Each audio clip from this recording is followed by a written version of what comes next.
दोस्तों जरा सोचिए, अगर आपने 3-4 साल तक दिन रात पढ़ाई की हो, घर वालों ने अपनी बचत आपके सपनों पर लगा दी हो और फिर परीक्षा होने के बाद पता चले कि पेपर लीक हो गया, तो सबसे पहले आपके दिमाग में क्या आएगा? गुस्सा, निराशा, या फिर ये सवाल कि आखिर हमारी मेहनत की कीमत क्या है? शायद यही सवाल इस वक्त हजारों छात्र दिल्ली के जंतर मंतर पर पूछ रहे हैं। लेकिन अब ये आंदोलन सिर्फ छात्रों का आंदोलन नहीं रह गया, क्योंकि अब इसमें हरियाणा के बड़े बड़े कलाकार भी खुलकर सामने आ गए हैं। एमसी स्क्वायर, ढांडा न्योलीवाला, गुलजार छानीवाला और देव कुमार देवा, इन सभी ने किसी ना किसी तरीके से छात्रों का समर्थन किया है।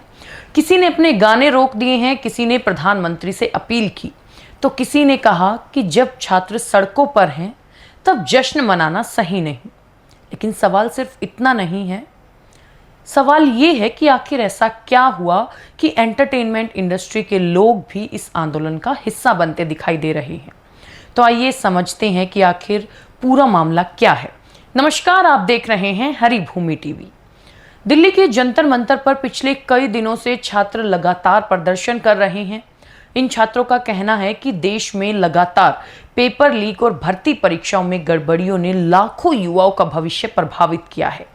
इसी मुद्दे पर जवाबदेही तय करने और कार्रवाई की मांग को लेकर प्रदर्शन जारी है। हाल के दिनों में प्रदर्शन के दौरान पुलिस कार्रवाई और झड़पों की खबरें भी सामने आई, जिनमें कई लोगों के घायल होने की रिपोर्ट आई। इसी बीच आंदोलन को लेकर सोशल मीडिया पर वीडियो वायरल होने लगे। कहीं छात्र पुलिस कार्रवाई का आरोप लगा रहे हैं, तो कहीं प्रशासन कानून व्यवस्था बनाए रखने की बात कह रही है। यानी एक तरफ छात्रों का गुस्सा, दूसरी तरफ प्रशासन की अपनी मजबूरी। और इस बीच में पूरा देश इस बहस को देख रहा है। दिल्ली में हालात ऐसे रहे कि जंतर मंतर और संसद के आसपास सुरक्षा बढ़ा दी गई। कुछ समय के लिए कई मेट्रो स्टेशनों पर भी परिचालन संबंधी पाबंदियां लगाई गई, ताकि भीड़ को नियंत्रित किया जा सके। लेकिन इस आंदोलन में सबसे बड़ा मोड़ तब आया जब हरियाणा के मशहूर कलाकारों ने एक एक करके छात्रों के समर्थन में आवाज उठानी शुरू कर दी। और यहीं से ये मुद्दा सोशल मीडिया से निकलकर पूरे देश की चर्चा का विषय बन गया। आखिर इन कलाकारों ने ऐसा क्या कहा? किसने अपने गाने रोक दिए, किसने प्रधानमंत्री से अपील की, और किस बयान के बाद सोशल मीडिया पर बहस और तेज हो गई जब हरियाणा के कलाकार छात्रों के साथ खड़े हो गए? अब जरा सोचिए, एक कलाकार की सबसे बड़ी कमाई क्या होती है? उसका नया गाना, उसकी नई फिल्म या उसकी नई रिलीज, क्योंकि यही उसके करियर का सबसे बड़ा हिस्सा होता है। लेकिन अगर कोई कलाकार खुद कह दे कि जब तक छात्रों को न्याय नहीं मिलेगा, मैं अपना नया गाना रिलीज नहीं करूंगा, तो जाहिर सी बात है ये सिर्फ एक पोस्ट नहीं बल्कि एक मजबूत संदेश बन जाता है। सबसे पहले बात ढांडा न्योलीवाला की। हरियाणा के चर्चित सिंगर ढांडा न्योलीवाला ने सोशल मीडिया पर छात्रों के समर्थन में खुलकर पोस्ट किया। उन्होंने अपनी प्रोफाइल पर स्टैंड फॉर यूथ का संदेश लगाया और लिखा कि जब उनकी ही उम्र के युवा अपनी आवाज उठाने के लिए सड़कों पर खड़े हैं, तब वो अपने नए गानों का प्रचार करके खुशियां नहीं मना सकते। उन्होंने ये भी कहा कि जब तक हालात सामान्य नहीं होते, तब तक वो अपने सभी आगामी म्यूजिक रिलीज रोक रहे हैं। ये पोस्ट सामने आते ही सोशल मीडिया पर तेजी से वायरल हुई। कुछ लोगों ने उनके फैसले की तारीफ की, तो कुछ लोगों ने कहा कि कलाकारों को राजनीति और आंदोलनों से दूरी रखनी चाहिए। अब बात करते हैं एमसी स्क्वायर की। एमटीवी हसल जीतने के बाद देश भर में पहचान बनाने वाले एमसी स्क्वायर यानी अभिषेक बैंसला ने भी वीडियो जारी किया। उन्होंने कहा, जो कुछ छात्रों के साथ हुआ वो नहीं होना चाहिए था। उन्होंने कहा कि हर किसी की अपनी राय हो सकती है, लेकिन उनकी नज़र में छात्रों की मांगों को गंभीरता से सुना जाना चाहिए। उन्होंने पेपर लीक जैसे मामलों में जवाबदेही तय करने की जरूरत पर भी जोर दिया। इसके साथ ही उन्होंने अपने आगामी गानों की रिलीज अनिश्चित काल के लिए टालने की घोषणा की। एक के बाद एक कलाकार छात्रों के समर्थन में सामने आने लगे। वही गुलजार छानीवाला ने भी सोशल मीडिया पर एक वीडियो जारी किया। उन्होंने प्रधानमंत्री नरेंद्र मोदी से भावुक अपील करते हुए कहा, माननीय प्रधानमंत्री जी, आज मैं एक आम नागरिक के नाते आपसे हाथ जोड़कर निवेदन करना चाहता हूं। आपने जब भी देशवासियों से सहयोग मांगा है, जनता ने आपका पूरा साथ दिया है। चाहे वो लॉकडाउन का कठिन समय रहा है, महंगाई का दौर रहा है या देश के आगे कोई भी बड़ी चुनौती आई है, आपने जब भी जनता से सहयोग मांगा है, जनता ने धैर्य रखा और सरकार का पूरा सहयोग किया है। आज ये उम्मीद करते हैं कि आप इन्हें इंसाफ दिलाइए। आज एक बार आप इनके मन की बात सुन लीजिए। ये सब स्टूडेंट्स हैं, इनके साथ गलत हुआ है, इसलिए आज ये इस परिस्थिति में है, अपने हक की लड़ाई लड़ रहे हैं। एक लोकतांत्रिक देश में अपने हक की लड़ाई लड़ने के लिए इतनी कठिनाइयों का सामना क्यों करना पड़ रहा है सर? मेरा आपसे विनम्र निवेदन है कि आज तक हमने आपके मन की बात सुनी है, आज एक बार आप हमारी मन की बात सुन लीजिए और हमें इंसाफ दिलवाइए सर। धन्यवाद।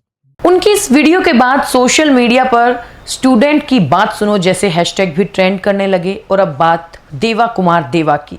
देवा कुमार देवा ने भी करीब 2.5 मिनट का वीडियो जारी किया। उन्होंने क्या कहा, आइए सुनते हैं। माननीय प्रधानमंत्री नरेंद्र मोदी जी से एक अपील करता हूं। मैं हरियाणवी कलाकार देव कुमार देवा, जो कि स्वास्थ्य कारणों के कारण जंतर मंतर पे नहीं जा पाया, लेकिन मैं हमेशा विद्यार्थियों स्टूडेंट्स के इस मुहिम में उनके साथ खड़ा हूं और हमेशा आप सब के लिए प्रार्थना करता हूं और आप सब की इस मुहिम में आपके साथ ही मैं भी हूं। मैं प्रधानमंत्री नरेंद्र मोदी जी से प्रार्थना करना चाहता हूं कि प्रधानमंत्री जी, आपने जब भी कोई निर्देश दिया, पूरा देश आपके साथ खड़ा पाया। चाहे वो कोरोना काल की बात हो, किसी भी विषय पे आपने जब देश से समर्थन मांगा तो देश ने आपको समर्थन दिया। लेकिन आज एक दिल की, एक मन की बात, ये स्टूडेंट जंतर मंतर पर पिछले कई दिनों से वहाँ पे एक धरना प्रदर्शन करके, आमरण अनशन करके अपनी एक दिल की बात आप तक पहुँचाना चाह रहे हैं, लेकिन आप नहीं सुन पा रहे। क्या कारण है मुझे पता नहीं, लेकिन आपने जब भी मन की बात की है, इस देश ने बड़े ध्यान पूर्वक आपकी बात को सुना है। आज ये स्टूडेंट आपसे मन की बात करना चाहते हैं और एक मैं छोटा सा हरियाणवी कलाकार होने के नाते आपसे, अपने देश के प्रधानमंत्री से प्रार्थना करता हूं, मेरे इन भाइयों की आप मन की बात सुने, क्योंकि इनके मन में इस देश के उज्जवल भविष्य, स्टूडेंट्स, युवा, उनके भविष्य को आगे बढ़ाने की कोई बात है। इनके मन में जो पेपर लीक से बड़ा नुकसान होता है, एक गरीब बच्चे को भी जाके एक बहुत बड़ा नुकसान झेलना पड़ता है और देश को भी एक बहुत बड़ा नुकसान झेलना पड़ता है, उस चीज़ को लेके इनकी मन की बात आपके सामने है। आप एक बार ज़रूर इनकी सुने, क्योंकि ये दिल की बात करने आए हैं, देश के उज्जवल भविष्य की बात करने आए हैं, देश को एक कदम आगे ले जाने की बात करने आए हैं। ये आपके स्टूडेंट्स हैं, आपके बच्चे हैं, आपके भाई हैं, आपके साथी हैं, हमेशा आपके साथ खड़े रहने वाले हैं। तो आज हम अपने प्रधानमंत्री से प्रार्थना करते हैं, कृपया इनकी ज़रूर सुने। धन्यवाद। जय हरियाणा, जय भारत, जय गौ माता। लेकिन अब एक जरूरी बात ये भी समझना होगा कि ये सभी बयान कलाकारों के अपने व्यक्तिगत विचार हैं। किसी भी लोकतंत्र में कलाकार, खिलाड़ी, अभिनेता या आम नागरिक अपनी राय रख सकते हैं, लेकिन इसका मतलब ये नहीं होता कि वो अंतिम सच है। सरकार का पक्ष, प्रशासन का पक्ष और कानूनी प्रक्रिया, इन सब की भी अपनी भूमिका होती है। यही वजह है कि इस पूरे मामले को सिर्फ सोशल मीडिया पोस्ट के आधार पर नहीं, बल्कि पूरे संदर्भ में समझना जरूरी है। अब सवाल यही है, क्या ये सिर्फ एक विरोध प्रदर्शन है या फिर ये देश के करोड़ों युवाओं की उस बेचैनी की आवाज़ जो पिछले कुछ सालों से लगातार सुनाई दे रही है। क्योंकि अगर आप पिछले कुछ वर्षों को देखें तो अलग अलग राज्यों में कई भर्ती परीक्षाएं और प्रतियोगी परीक्षाएं पेपर लीक, परीक्षा रद्द होने या भर्ती प्रक्रिया में देरी जैसे विवादों में घिरी है। चाहे मामला किसी एक राज्य का हो या दूसरे का, हर बार सबसे ज़्यादा नुकसान उस छात्र का हुआ जिसने महीनों नहीं बल्कि कई कई साल अपनी तैयारी में लगा दिए। और शायद यही वजह है कि आज जंतर मंतर पर बैठे छात्र सिर्फ एक परीक्षा की बात नहीं कर रहे, वो एक ऐसी व्यवस्था की बात कर रहे हैं जिस पर उन्हें भरोसा चाहिए। उनका कहना है, अगर परीक्षा होगी तो निष्पक्ष होगी, अगर गलती होगी तो जिम्मेदारी तय हो, और अगर पेपर लीक होगा तो सिर्फ जांच की घोषणा नहीं बल्कि कार्रवाई भी दिखाई दे। वहीं सरकार का कहना है कि पहले भी कई बार कह चुकी है कि पेपर लीक जैसी घटनाओं पर सख्ती बरती जाएगी। हाल में वर्षों में केंद्र सरकार ने public examination prevention of unfair means act लागू किया, जिसका उद्देश्य सार्वजनिक परीक्षाओं में नकल, पेपर लीक और संगठित धांधली पर कड़ी कार्रवाई करना है। इस कानून में दोषी पाए जाने पर सख्त सजा और जुर्माने का भी प्रावधान है। यानी सरकार का कहना है कि परीक्षा प्रणाली को सुरक्षित बनाने के लिए कानून मौजूद है और जहां भी गड़बड़ी होगी कार्रवाई की जाएगी। लेकिन छात्रों का सवाल ये है कि अगर कानून है तो फिर बार बार पेपर लीक क्यों होते हैं? यही सवाल आज पूरे आंदोलन का केंद्र बन गया है। इस पूरे मामले पर आपकी क्या राय है, हमें कमेंट बॉक्स में जरूर बताएं।